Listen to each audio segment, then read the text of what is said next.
Hello crafty people, it's Sharon here again, and today I thought we'd make a nice little card using this cute character who is from the Rebel range that comes from Polkadoodles. Now I usually colour with my Ohuhu pens when I'm doing alcohol marker colouring, but today I've got a new set of pens and I really like them, and I used them to colour this sample. So stay tuned if you want to find out about my recommendation for an alternative to Ohuhu if you're having a trouble getting hold of those pens. So before we begin, I'm just going to talk about our little character here. She looks like a stamped image, but she's not. She is in fact a digital image. So I've printed her off using Minecraft Studio to resize her how I wanted to. If you don't have Minecraft Studio, you can use your usual Word document or printer settings as if you were printing on smaller paper to make your image smaller. That said, if you search for Minecraft Studio online, you can actually download it for free, and it does work with any PC, not Mac, but it does work with PC. So it's worth having a look for that if you want to be able to manipulate and resize your images, and it's ever so simple to use with lots of YouTube help and tuition to help you do that. So I'll just bring in my image. I used a 5x7 card in total, so I've cut my little digi image down to measure 9.5 by 14.6 centimeters, and that kind of fitted nicely into the matting and layering that I set up. So let's begin our colouring, and what I'm going to do now is reveal the pens that I've been using, and that is the Artex Oros markers. So I'll just bring one in. This is them, and I love them because they've got a brush nib and a wedge nib. The brush nib is really not too fine and not too thick. And it really delivers the ink nicely. So I got these out to try just to see what they were like, and I was really pleased with them. Mine came from Amazon, so definitely if you're in the UK, that means they're very easy to get hold of, and you can get them delivered really quickly and for free if you're a Prime member. So it's a win-win as far as I'm concerned. So before we begin, I'm going to just get some scrap paper and lay it underneath. As I've mentioned before, when we colour with alcohol pens, the ink will go through and bleed through the card to the other side, and that's quite normal and actually helps with the blending.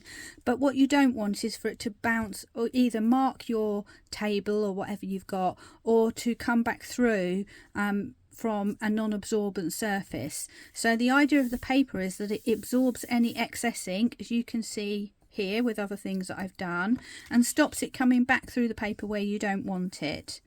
The other thing to say is that when you're working with a digital image, once you've printed it, it's a really good idea to leave it for at least a day, ideally a couple of days, to let this printer ink really dry.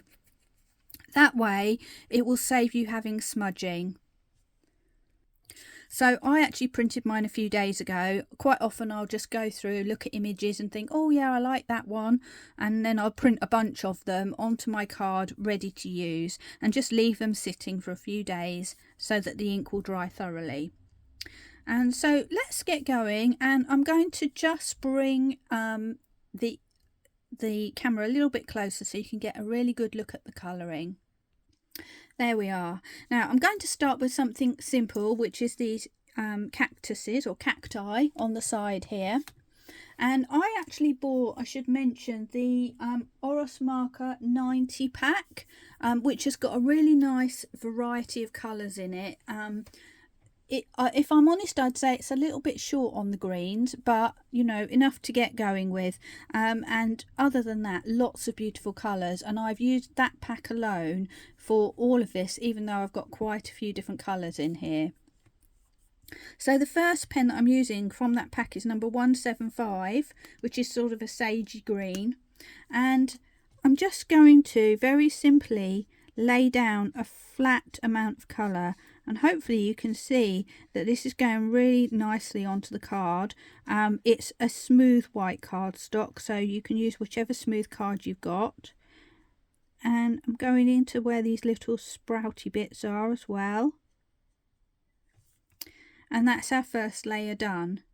Now, another thing that I really love about these pens is that you can layer the same colour on top and you will get a definition, a different shade. So I'm going to do that in a moment, but I'm going to come back to it and let this dry off a little bit first. And I think the next thing I'll do is just go onto her skin and just put a light layer on her skin areas, particularly her legs and arms and hands, because I'm going to do the same thing, just layer a little bit of skin on there, colour on there. And so I've chosen 132 for this, and hopefully you can see this is a sort of pale skin colour. So I'm just going to do the legs and arms because I want to be able to get a bit of definition with the shading there. And whilst I've done that, I've had enough time now to just let this dry a little bit. And now I'm going to add some shade. And can you see instantly, let's pull that up. I mean, it's going to dry a bit lighter, but you can definitely see a difference between one layer and two, which is really handy, especially if you are not in the market, excuse me, sorry, for a lot of pens. So you can just go over it more than once if you want to. And I'm just drawing an edge basically on those. And if I want to just bring in a little more shade, I'm going to bring in a warm grey, which is warm grey 2. And I'm going to just add that on the sides as well. And I'm going to leave that and see how it goes. No, I've lied. I'm not going to leave it. I'm going to just keep going. I'm going to bring that colour out a little bit more. There we go. That's our cactus done. Now I'm going to look at her arms and legs, and I'm going to go with a slightly darker shade of skin colour, and that's going to be 133. Now, when you look at the lid for this, it's a little bit shocking. The actual colour of the pen is nothing like that. So it's a darker flesh colour basically. So I'm just going to add a line of shade and just leave it there like that. And that's all I need for her arms. Next thing, let's have a look at the rocks here, and I've got a nice little technique here to add some texture, so we're going to go on to those next. If I bring in my original card, you can see that it looks rough and stippled, like a real rock would. So I'm going to create that technique now, which is really easy. And for that I am going to use some cool greys, so swapping from warm to cool.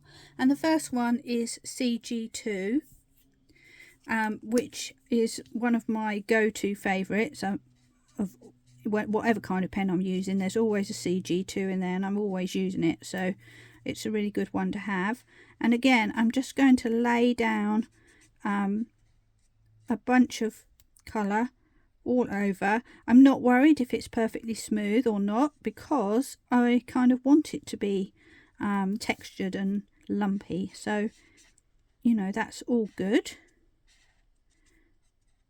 And you could make your rocks brown or grey, or you could add moss to them. You could go to town with this really.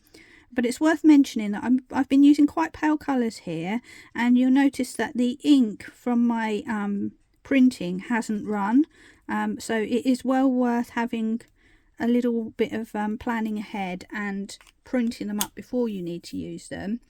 And the other thing I forgot to mention is that when you print, make sure you set the black ink setting rather than the colour setting. It will still make a black impression if you use your coloured setting, but it lays down a lot more ink on there, so obviously it's not going to dry so easily.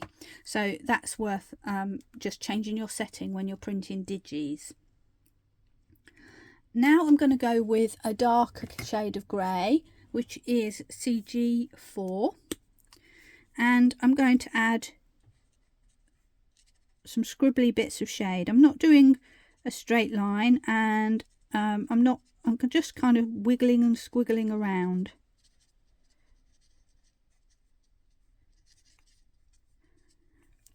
And I'm not sticking to one area. I'm kind of dappling around because I'm wanting to have that impression of little dark and light areas within this as well.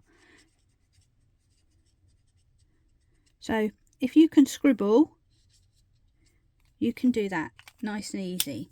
And then I'm going to go even darker, which is CG6, and do the same thing, but not quite going out so much with my shade. But what I want to do is capture the areas where I think there would be shade anyway. So now I am scribbling and dotting and dashing here and there,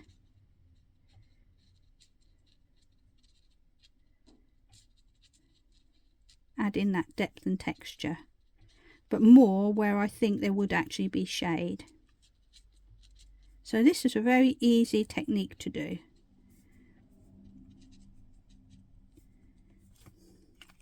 And then I'm going to go back to my pale grey and just very quickly just go over everything once more. I'm not worrying too much about colouring it perfectly, just going in there and going over. And then the final trick to make that stipply effect is to grab the blender pen, which you'll have in every pack of pens that you get, and just start dabbing all over. And you won't see anything at first, but gradually you'll start to see a bit more pattern. And then you can go back with some of your other pens and just dabble over the top.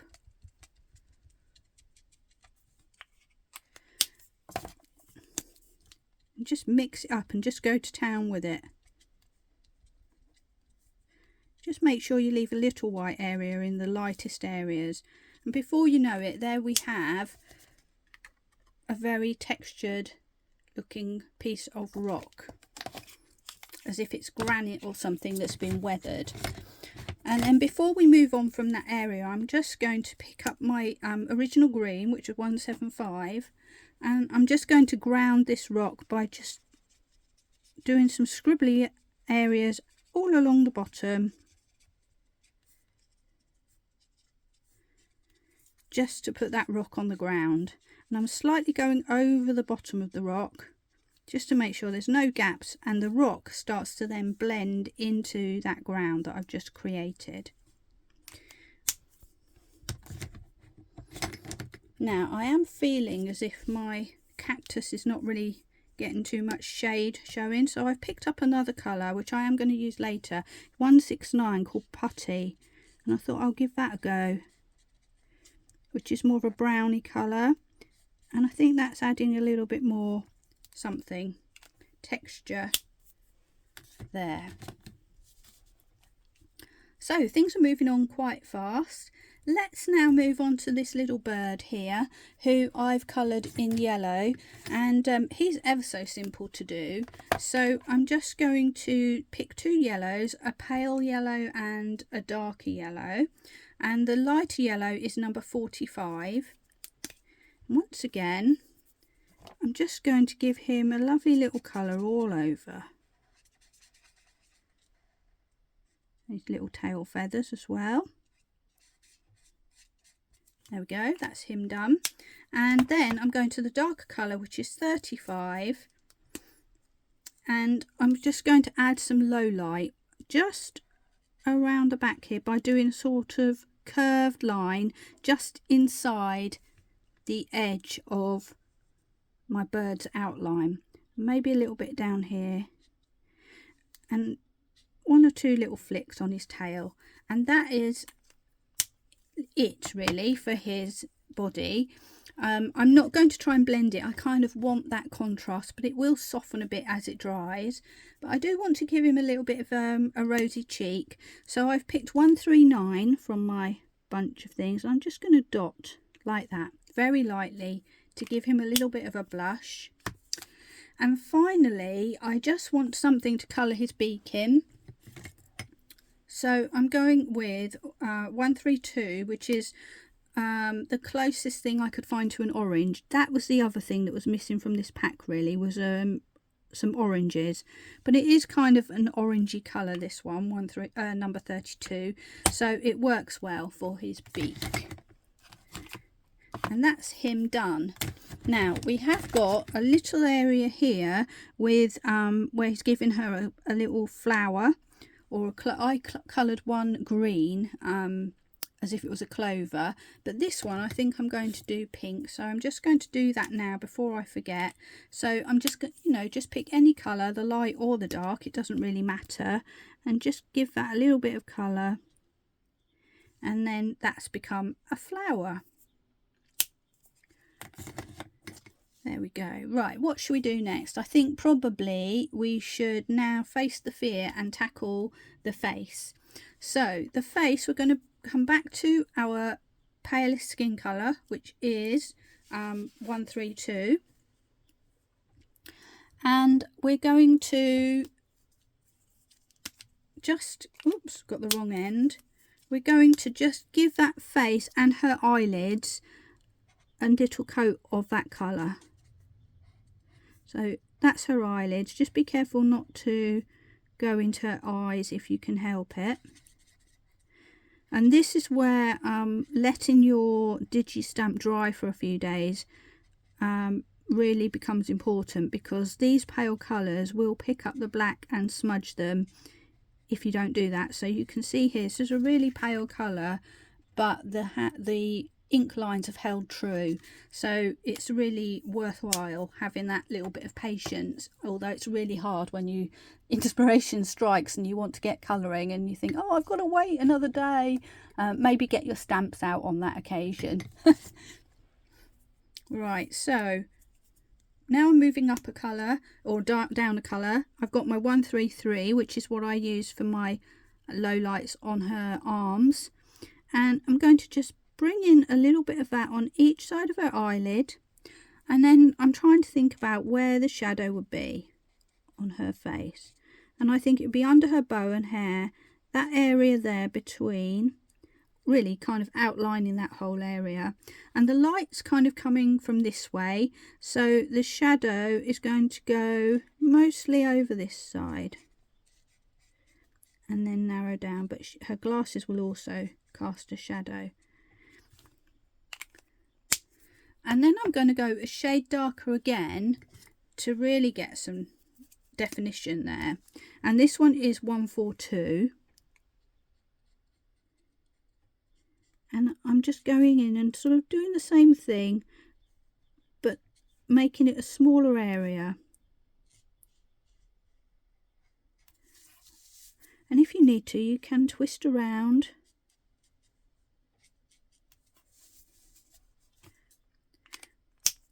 And then I'm going to come back to my lightest one, and I'm just going to blend out the edges a little bit.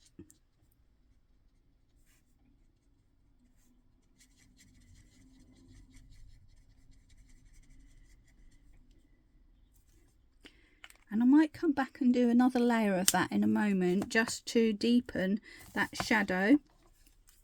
But I'm just going to let that dry for a moment. And I'm going to add some depth to her eyes. I am going to use CG2. This might be a bridge too far, but it doesn't matter. We can correct it. And I'm just going to add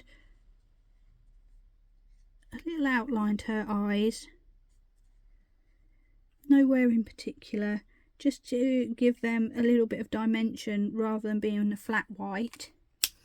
And then with my blender pen, which is number 0, I can actually go in and just go over the top, which will soften that and make it less defined.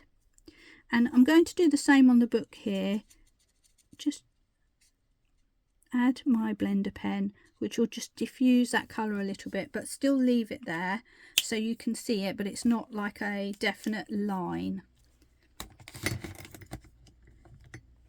Perfect. Now we should be good now to go back to my darker colour on my skin, and that's 142. And again, I'm just going to come in and remember these do give like a double layer, so with extra depth of colour.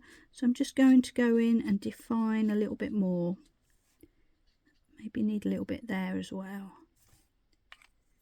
And then to my medium colour, 133, just bring that out a little bit.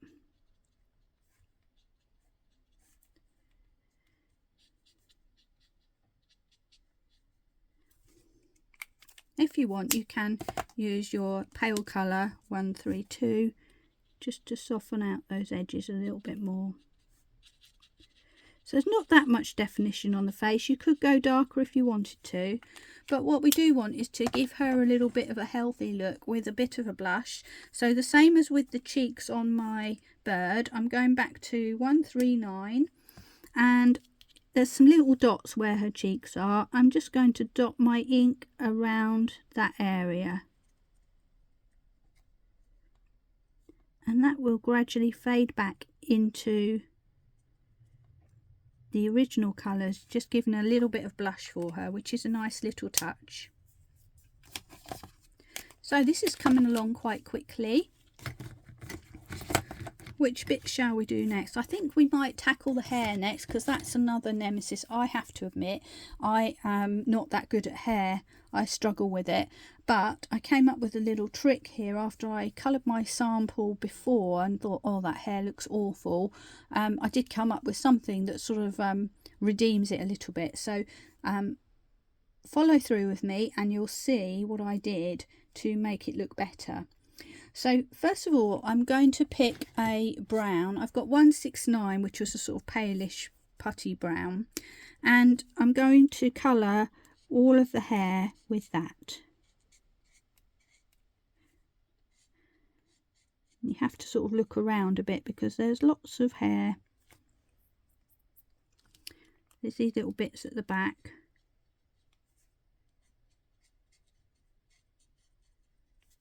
And then we've got her hair up here as well.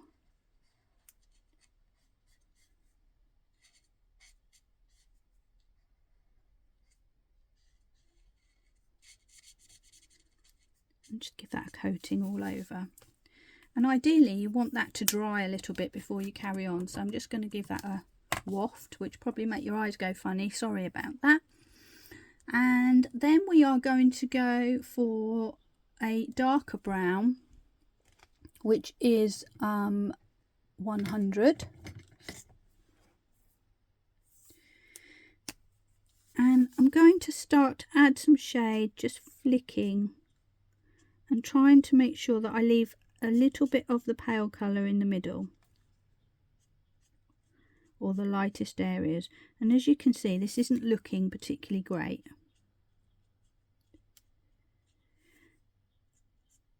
But what I'm trying to do is just get some shadow in there. And again, you might find that you need to turn your picture around just so that you can do this. Because her hair sort of changes direction quite a lot, I found this quite not easy to do, I'll be honest.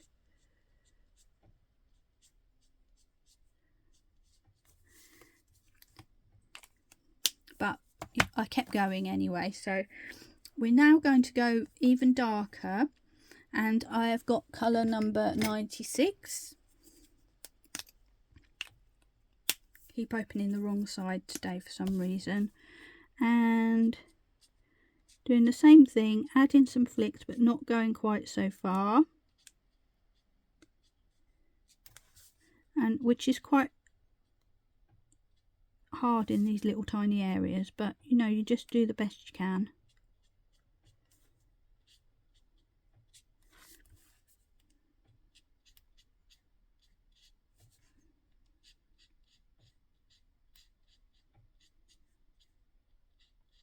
And the important thing is to try and get some dark shadow in those areas where naturally shadow would fall. So any hair that's behind something else, like this bow. Okay, so that's where I got to when I was creating my sample, and I thought, do you know what? That is not very impressive at all as hair goes, and I started to wish I'd just coloured it flat. But I thought to myself, what I need is some extra strands, some definition in there.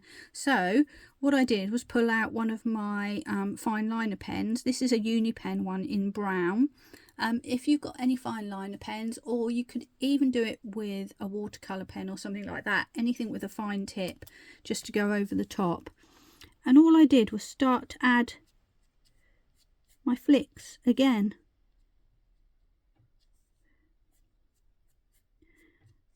And what that seems to do is cover up the clunkiness of the transition between the different colours of alcohol ink, where I sort of wasn't very successful. And I'm just sort of in a very relaxed fashion, just adding little lines up and down. And what that does is it adds the texture, breaks it up, but it doesn't cover over the light colours and all the rest of it. So it's really a good technique, and I hope I remember this for another day. It was just sort of an act of desperation, if you like.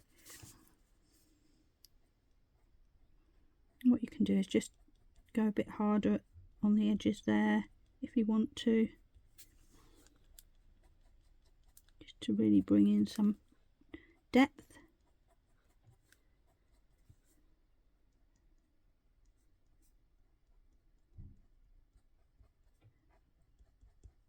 And shadow.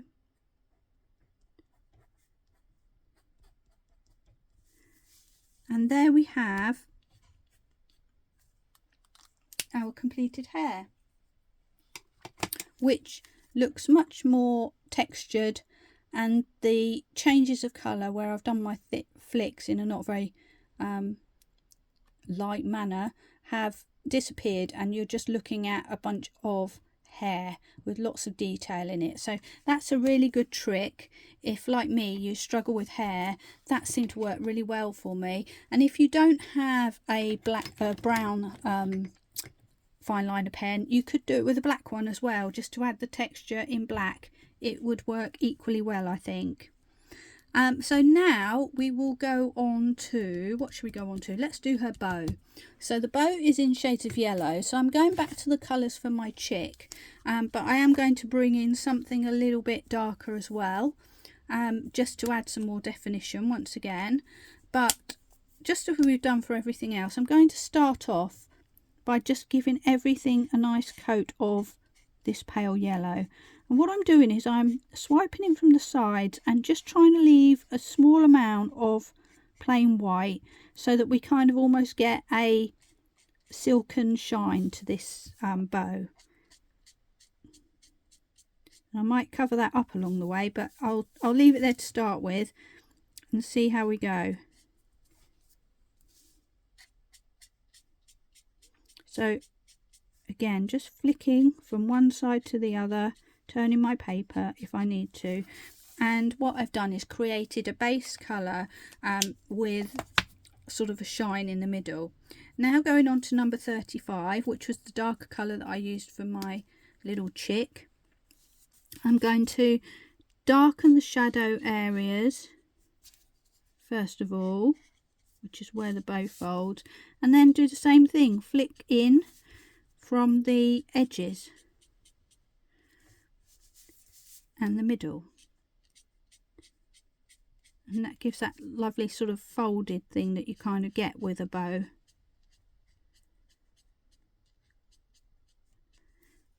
So that makes this nice and easy to colour, because you've not got to be perfect with it, you just kind of letting the ink go where it may.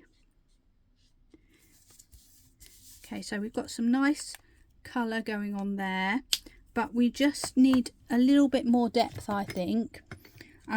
So I did look for a dark colour again, and that is number 32. So once again, starting with my shadowy area, you can see that's sort of more of a browny colour. So we're just going to add small amounts of this in, just to create that sort of shadow effect. I'm just holding the pen very lightly and just flicking. And what will happen is I'll come back in a moment with my what is now mid colour,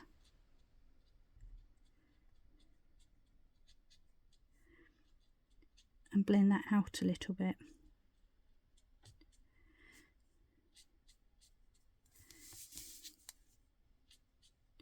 So I'm twisting and turning. I find it easier to flick away. Some people are the opposite, so really you've just got to do whatever works for you.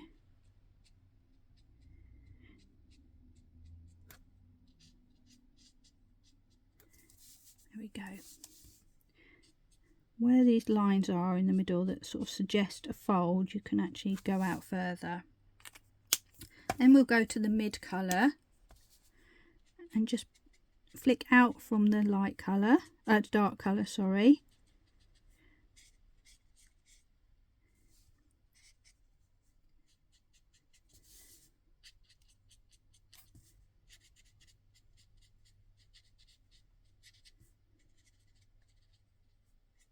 You can see I'm not being too careful with it, and then we'll return to the light colour once again, just to blend if we need to on the edges, and just to bring that all together. And as you can see, I've nearly covered up my highlight area now, but that's okay. There's just a little bit in the middle to just give that idea of a glimmer.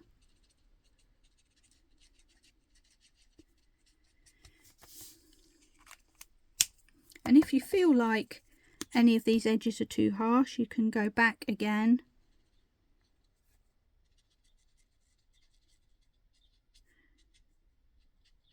and just work them a little bit more if you want to.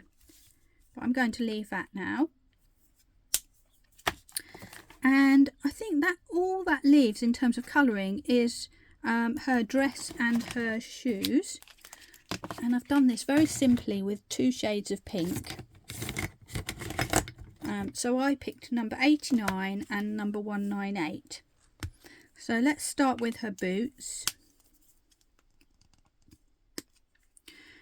I'm going to put the 89, which is the paler colour, down on the boot, and on the actual front of the boot I'm going to try and leave a white area in the middle. So I've sort of basically drawn around the edge, and I'm going to do the same on the other side, so as if there's a shine where her toes are. Next I'm going to pick up my darker colour 198, and I'm going to just add some shade, and these are, you know, small areas, so we don't need to go overboard. I actually think I might have done that the wrong way around. I have. What do you know? Okay, so I did that wrong. I put my dark colour down first and then my light colour, because I was looking at the pen lids rather than my actual ink colour. So, you know, mistakes happen. It's not the end of the world. Now what I will do is I'm going to now fill in that middle area,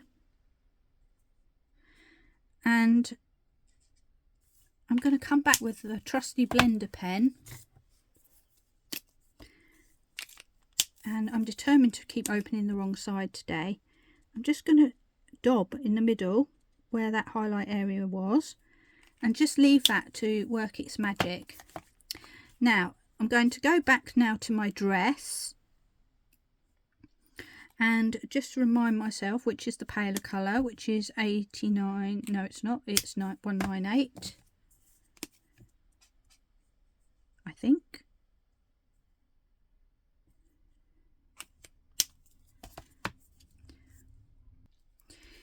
Yeah, so 198 is my paler colour. It kind of comes out a bit dark to start with, and then it fades quite a lot as it dries, so it is deceptive, and that's why it's always a good idea to do your colour swatch, which comes with your pens, before you start colouring, so that you've got an idea of what's what.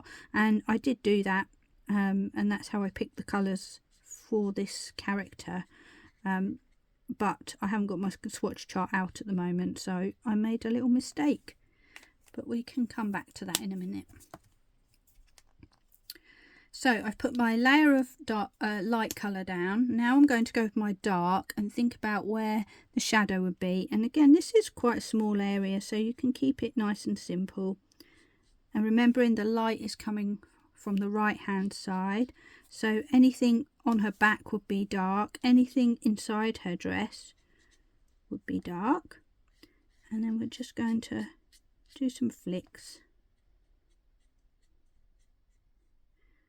just to give a little bit of depth on the dress, and literally that is as hard as it gets.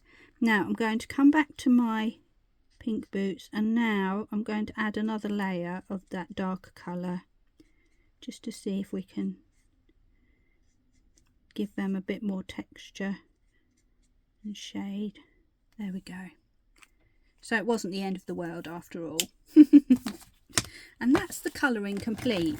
So we're now going to add a little bit of embellishment just to bring this to life a little bit more. So let's get this colouring paper out of the way. And for that I'm going to use a stencil. I've got one that looks like little splatters, and again it's not in a package, so I'm not sure where I got it from, but essentially you don't have to use this stencil. You can just have a look in the stencils that you've got to hand and just find something that sort of speaks to you really. All I want to do is create a little bit of interest around her and break up this sort of large area of blank white space. So I'm going to put down my stencil. I haven't masked her or anything like that because I'm going to just go in with a stencil brush and a distress ink, which is peeled paint, and I'm just going to sort of go round and about without going over her. I don't really need to mask her. And the reason why I chose the peeled paint is because I thought it kind of matched the colour of the cactus. So that was the thinking behind that. So I'm just going to go and just start adding, just following the stencil initially and letting it fade out naturally.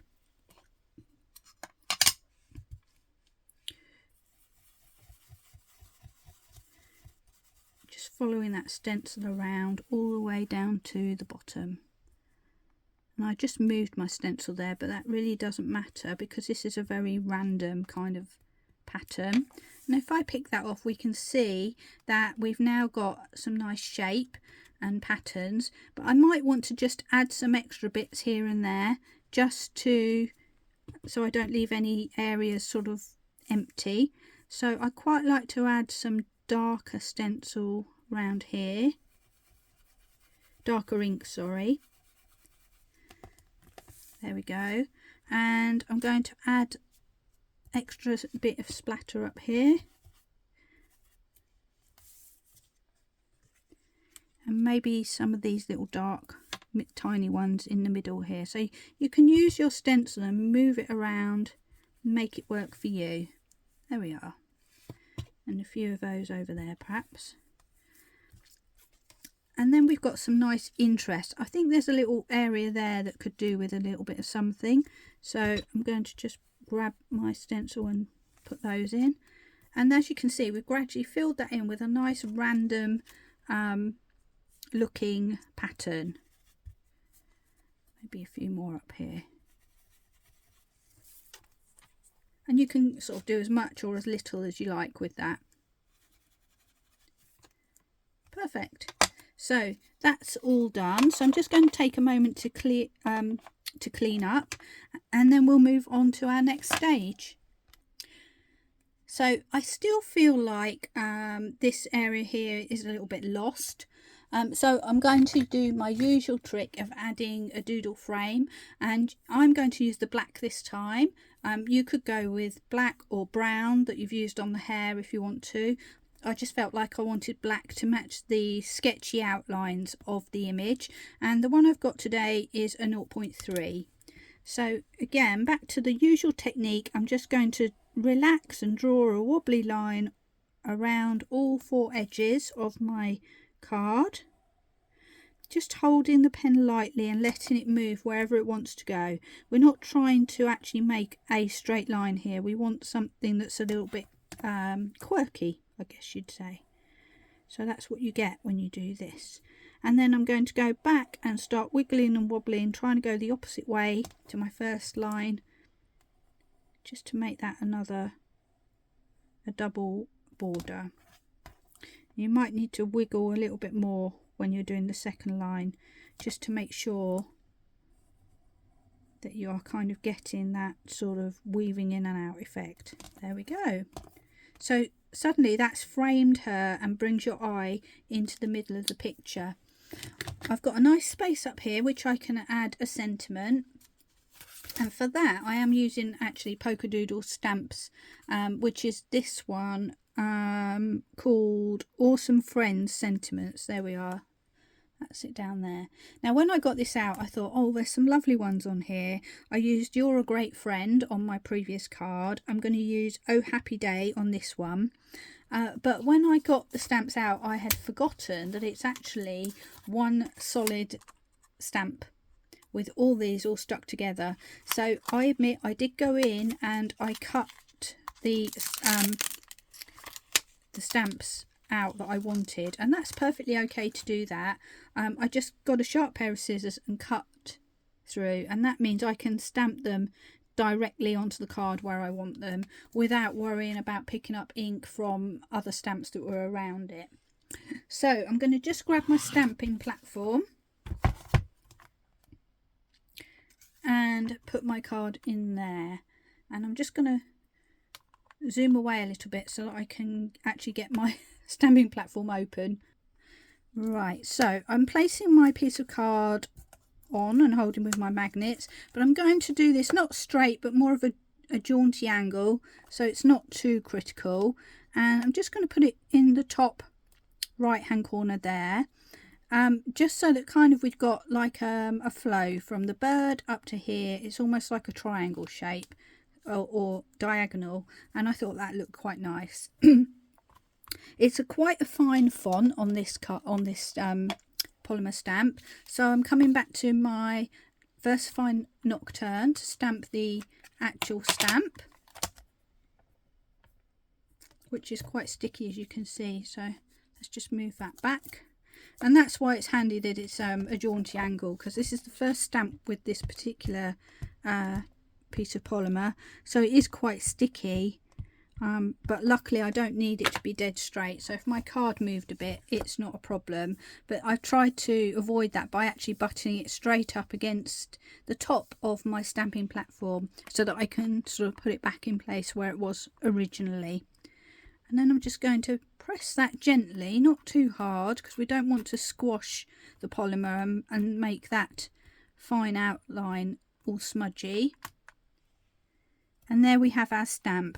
So what we've done is we've created an image with a sketchy outline. We've got a stamp that's got a similar kind of font. You'd never know that they were, one was digi and one was a stamp. And it also kind of matches the doodle outline that we've got here. So all that remains now is to really just stick this onto my backing, my base card.